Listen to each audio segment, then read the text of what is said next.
GMA Weather, serbisyong totoo ng GMA News.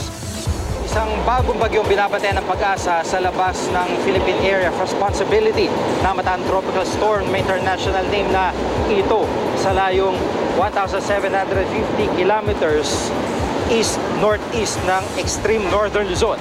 May lakas ito na hanging umabot sa 65 kilometers per hour at bugsong nasa 80 kilometers per hour.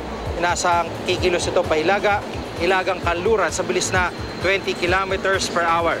Wala pa itong epekto sa lagay ng panahon at mababa rin ang tsansa nitong pumasok sa PAR.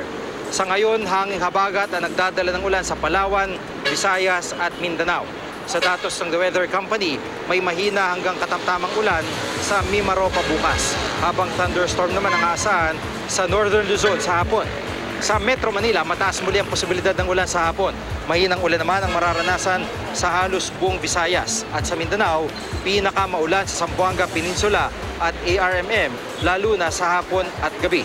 At yan ang latest mula sa GMA Weather. Magplano para sigurado I am ready. Serbisyong totoo ng GMA News.